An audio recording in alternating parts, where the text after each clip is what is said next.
We begin tonight's show already in progress. This is part two of domestic violence and sexual abuse. And there would be times where friends of ours would come up to me, quietly and say, "We're going to see if we can get you guys to come back to the house because I don't feel safe with you leaving with him."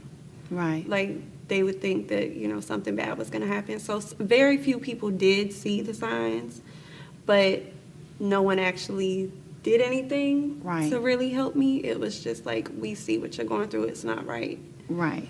But I They had never nowhere to actually- really turn. Right. So is there something that, Miss Andrea, that your business teach people to, that when they see the signs, how to react or how to assist so that a person realize that this is my exit ramp or this is my way out? Is there something that you all do? Yeah, absolutely.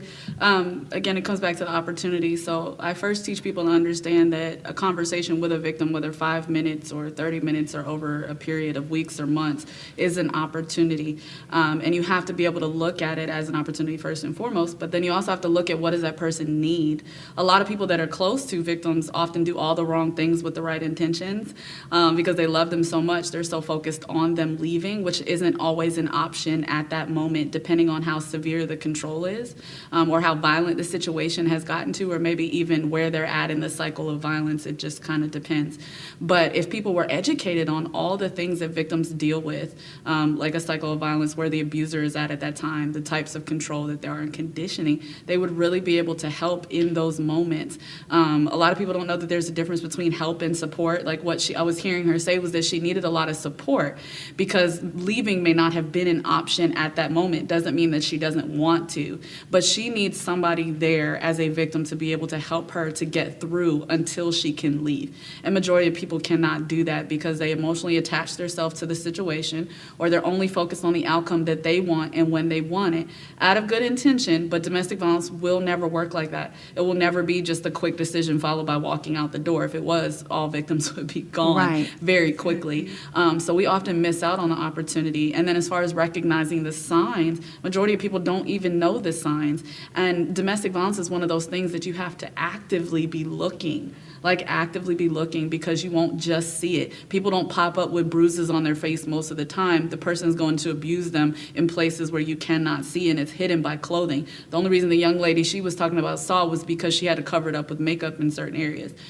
So most people are not going to see that. So people have to first know the signs and be actively looking for them, and then know what the follow-up is, because people are scared to even touch domestic violence. It's like taboo. Yeah, and then other people, they have the perspective of that it's helpless and hopeless. So they feel like what you were saying about the encouragement, that was huge for her in that moment, for someone to hear her out and encourage her. But the reason that that young lady was able to do that so well is because she's been there. Right. Majority of people who have never experienced domestic violence don't know how to just support someone and encourage, because they look at it like, that's not helping you. You need to Right. get out. Right. And yes, they do need to get out. But again, that support and that encouragement is huge. For and some people, it's a significant. process. Yeah, exactly. It's always a process followed with a plan. And I'm sure you experience that when you call a hotline, a domestic violence hotline, whether you're calling the national hotline or the YWCA, they safety plan with you. It's really important that you have a plan, because if you do not have a plan, you could die. It's the same thing as a fire escape plan in a building. If you don't know how you're going to get out when there's a fire and a fire happens, you may not get out because you didn't have a plan. Right. Kind of it's that simple. And so it's really important to make sure that you have the process, you go through the process even if you want to leave. So, with your business, do you teach people to know knowing when to be a support, or knowing the difference of when I just need to be a support for this person, or knowing that this person is ready? Is ready to get out. Yeah, I definitely say I teach them about conversation. A lot of people say, okay, well, now that I know recognizing the signs, and now that I know all of these things about the way that domestic violence works, what do I do now? And so a lot of people don't know how to have a conversation with a victim. So I make sure and first teach them where a victim's mindset is at, because you can't really understand how to have a conversation with a victim if you don't understand where their mind is at. It's not in a place where everybody else's mind is at, so that you know why they're acting and reacting the way that they are, because they're in a very vulnerable place, and all of us have been through vulnerability. It's a very uncomfortable place, and it makes us react to things differently than normal mind frame. So it's just really important that you understand what that victim needs at the moment, but that takes a lot of listening. Again, not focusing on your own agenda, even with the right intentions, but saying, what do you need? Like, what do you need right now? Because again, she may not be able to get out at this moment as much as I want her out. And majority of the time they'll tell you, it's just a matter of listening. They'll say, I can leave, or I can't leave, or I don't want to leave. But it comes back to a place of understanding your focus needs to be on what opportunity has been given to you with this victim. If I get a 5-minute conversation with her, just 5 minutes, and I spend all that time telling her how she needs to leave and she's not ready or able, what opportunity did I just miss by sending her back into the relationship being no more educated than when she, first came to me? So instead my focus could be encouragement. It could be support. It could be, well, do you know about the cycle of violence? Well, are you educated on what you're going through to keep you alive, to keep you afloat until you're able to leave? That's the end goal here. How do I keep her alive until she's able to escape? And then how do I keep her alive even past that? That's the end goal. And that's why the order of protection was like the grandest thing I could have ever done for myself, because the fact that they keep coming back and keep trying to talk to you and things like that, even after the shelter, I let him come back around because we were having a child together. And that was a foolish idea. I didn't let him live with me or anything, but I let him around because I thought, oh, well, he needs to be here for the children.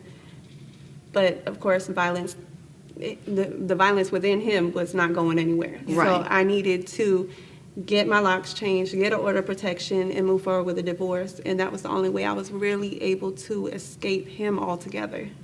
So where are you now? Now? In the healing process, where are you now? Now in the healing process, I've come a long way. It took a good 2 years to really find myself. I put myself in therapy. I do EMDR, which has been so wonderful because it helps with post-traumatic stress disorder, which I do have, and just getting through, all the triggers, because you still have so many triggers that people don't understand.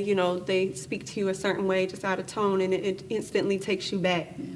So I've been getting through that, and it's been really wonderful. I got my GED. I'm now a college student, and I'm a psychology major.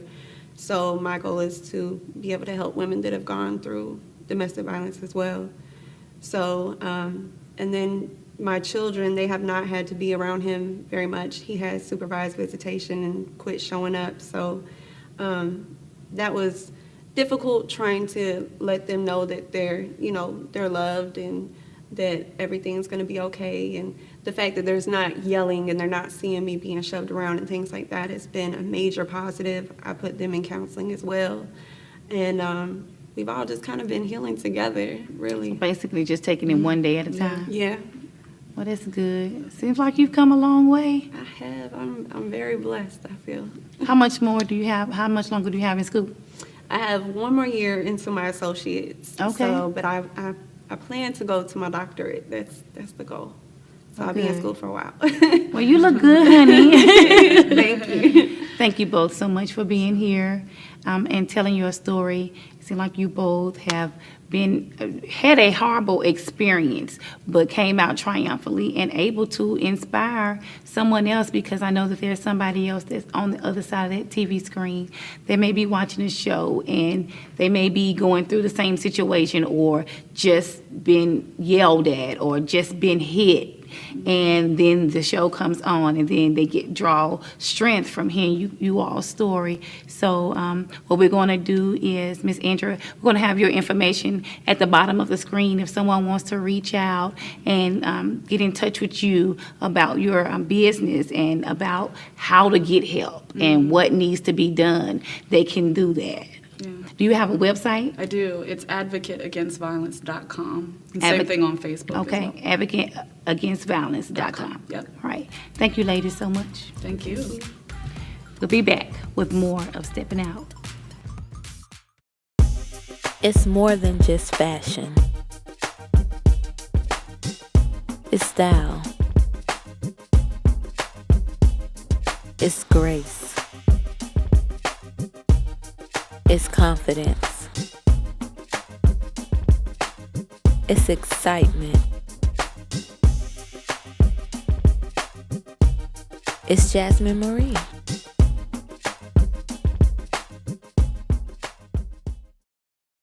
Have you been looking for the perfect gift for your loved one? Creative Concepts specializes in beautiful custom baskets through creativity and uniqueness that sets them apart from other designers. We have baskets for all occasions and holidays. With a determination to work in a spirit of excellence, every basket is given a creative concept that your loved one will absolutely love. For inquiries and ordering, please visit our website at creativeconceptstoday.com. Follow us on Facebook at Creative Concepts Today and on Instagram at Creative Concepts 2020.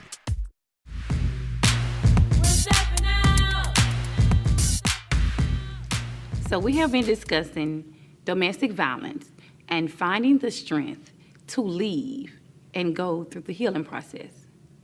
We have a guest now, Mrs. Erica Fowler, and she's here to tell her story about sexual abuse. Thank you so much, Miss Erica, Mrs. Erica, for being here. How are you? Fine, and you? How you doing? I'm doing great. That's good. So, you're looking lovely. Thank you. Let You me are say too it. Thank cute. you. So you experienced sexual abuse. Was it as an adult or was it as a child? It was as a child. I was 9 years old, and I had experienced it all the way till I was like 10 and a half, almost 11. Yes. So as a child, you experienced it for maybe a year or 2 years? Yes, about a year, 2 years.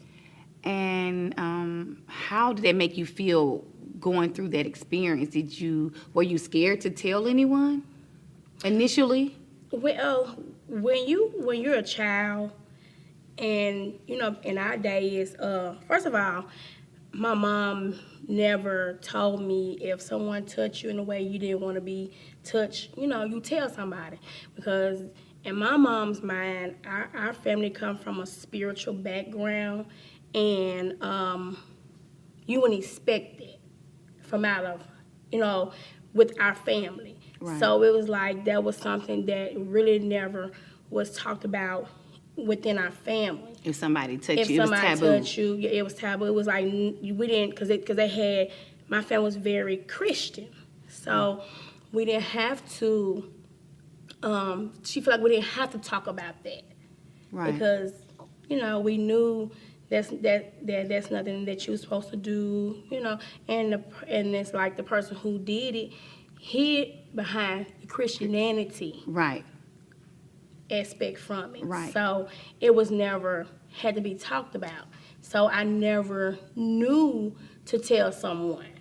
Right. So it's like when you're a child, you do as the adult tell you to do. Right. So you and in our days you didn't have a voice. You do Right. what your parents say do, or you do what an adult say. You don't talk back. You don't voice your opinions. So you didn't know that, like how it is today. We allow our kids to voice their opinions. We allow our kids to do a lot of talking. Whereas back then you don't talk.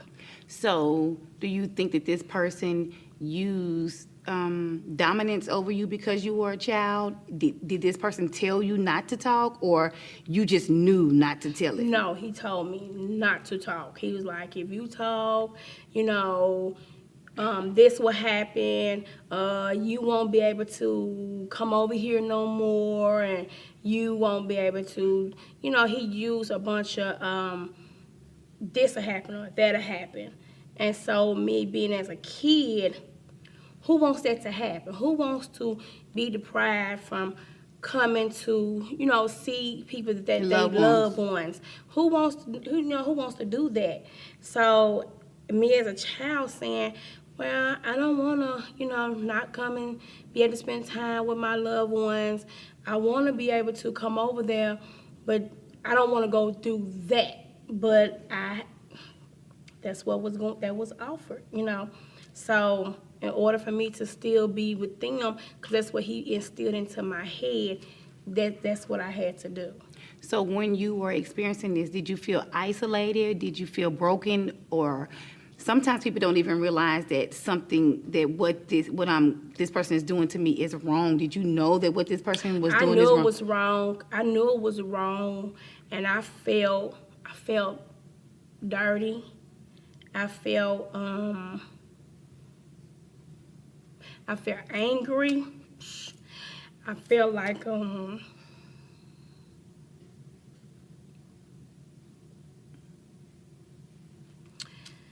just really felt like that if I that maybe it was me. Maybe it was me. And I was like, what can I do to change, to keep him from being attractive to me? What can I do? Like, am I wearing my pants too tight? Is my hair too pretty? Do I need to come over here and, jogging pants or a loose shirt? Like, what is it that's drawing him to me? Cause like, am I too attractive? Like, those were the questions that I used to ask myself. Like, gosh, I know I'm this pretty little girl, and I'm like, I want him to look at me like I'm ugly, And it's like it's other girls around here. Why he won't touch them, or why he won't, why he don't want them? Just leave you alone. Just leave me alone.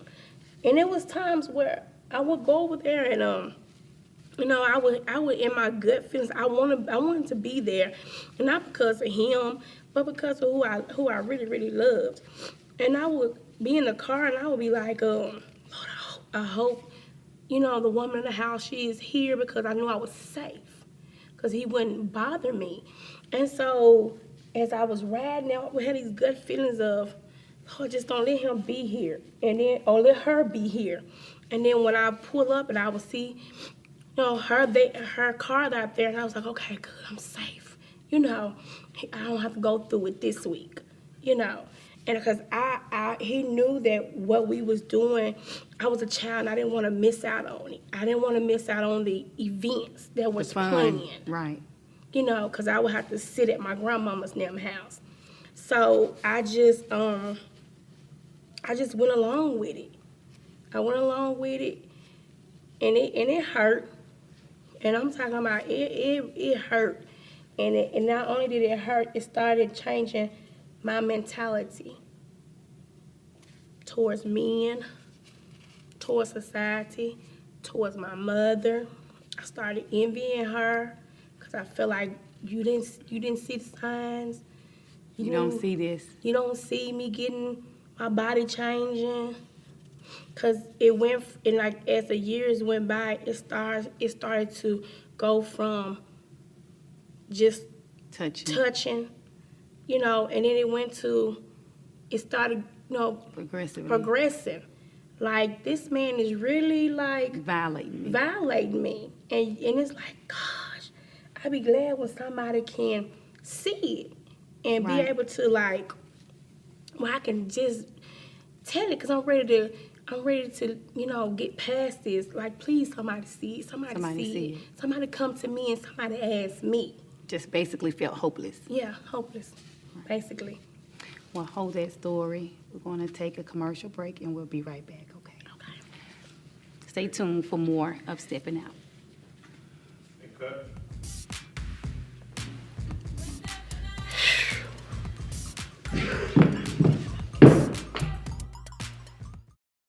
It's a book based on a true story. A story that depicts life's harsh realities and the power to overcome. Author Erica Hannah Fowler presents her book, Only If You Knew. Call 901-314-9148 to get your copy today. Have you been looking for the perfect gift for your loved one? Creative Concepts specializes in beautiful custom baskets through creativity and uniqueness that sets them apart from other designers. We have baskets for all occasions and holidays. With a determination to work in a spirit of excellence, every basket is given a creative concept that your loved one will absolutely love. For inquiries and ordering, please visit our website at creativeconceptstoday.com. Follow us on Facebook at Creative Concepts Today and on Instagram at Creative Concepts 2020.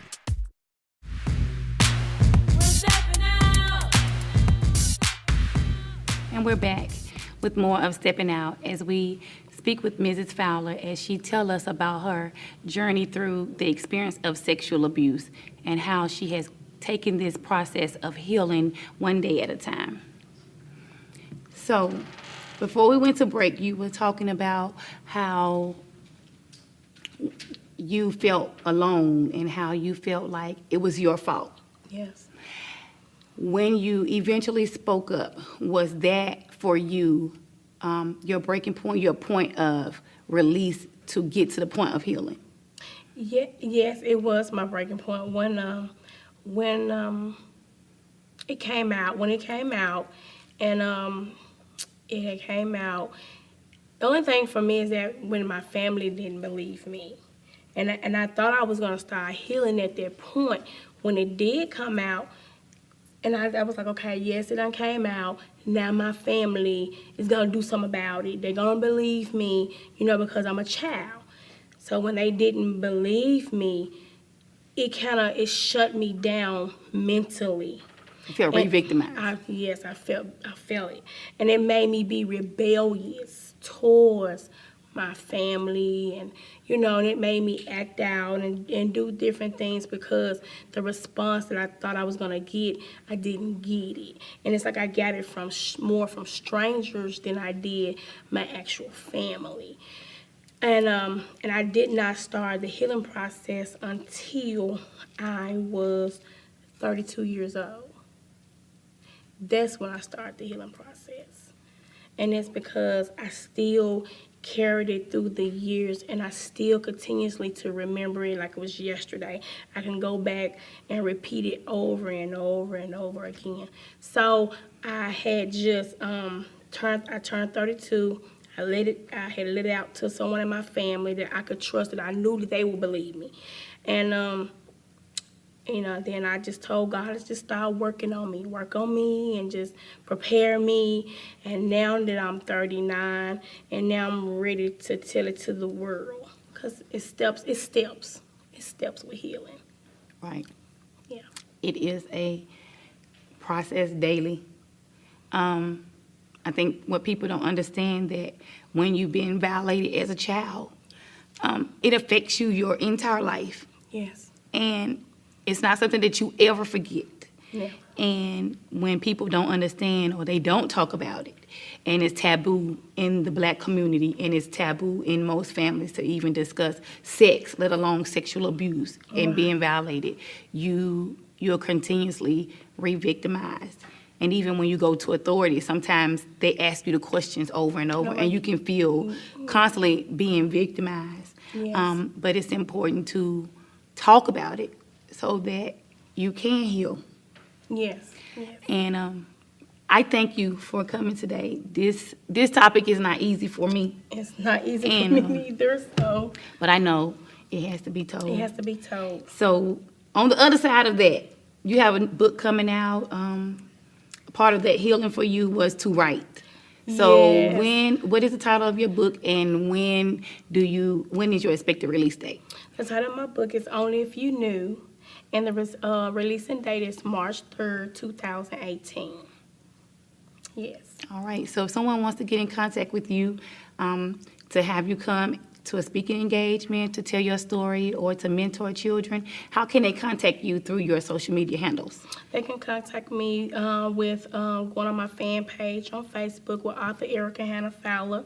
And then also you can email me with through ericahannah36@gmail.com and leave me your information, and I will get back and contact you. But when you do leave me the information, make sure you tell me what it's about, and I will contact you back. Yes. Well, thank you so much for being here and for being a guest. Again, her contact information, Mrs. Fowler, information is at the bottom of our screen. If you need to get in contact with her, look at the bottom of the screen. You will see her social media handles, her email address, and her Facebook fan page. Have you been looking for the perfect gift for your loved one? Creative Concept specializes in beautiful custom baskets through creativity and uniqueness that sets them apart from other designers. We have baskets for all occasions and holidays. With a determination to work in a spirit of excellence, every basket is given a creative concept that your loved one will absolutely love. For inquiries and ordering, please visit our website at creativeconceptstoday.com. Follow us on Facebook at Creative Concepts Today and on Instagram at Creative Concepts 2020.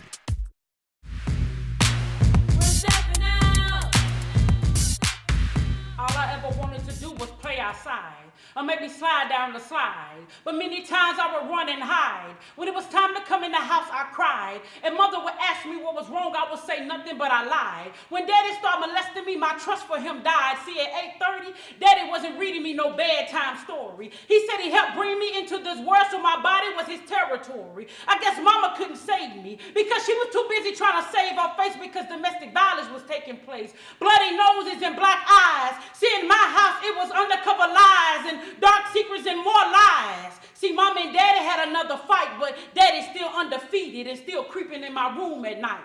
See, mama getting beaten, I'm getting molested, but never addressed it. See, in my house, I was supposed to be quiet as a mouse, being raped by my father. I guess my mother didn't want to be bothered. Daddy telling me don't scream, but he'll take me out for ice cream, or maybe candy and juice. Mama was so naive, I felt like Michelle for Woman Died Loose. I should have been eating my Fruit Loops or playing Duck Duck Goose. A rape victim quiet with no sound. Daddy used to spin me around, but now he's in the room pinning me down. See, 1, 2, daddy's coming for you. 3, 4, you better lock your door.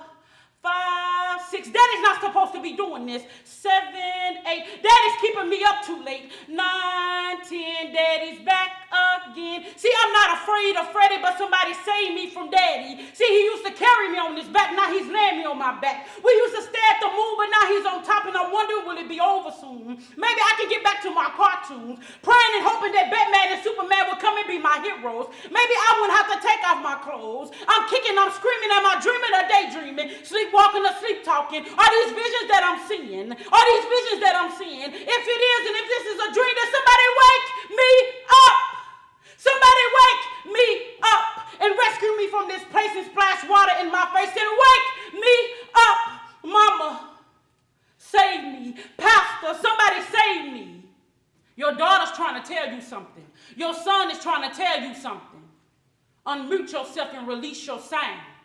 1, 2, Jesus will see you through. 3, 4, there's joy on the other side of the door. 5, 6, whatever's broken, Jesus can fix. 7, 8, Jesus can still heal you. It's not too late. 9, 10, with Jesus you can win. Save me from daddy. Somebody save that young boy. Somebody save that young girl. Jesus is still healing right now. Unmute yourself and release your sound. Save me from daddy. Thank you so much for tuning in to Stepping Out. If you are a victim of sexual abuse or domestic violence, please speak up. Find the courage to leave. You will see that when you speak up, you will draw strength and be able to begin the healing process. Again, this is D. Lachey, and this is Stepping Out.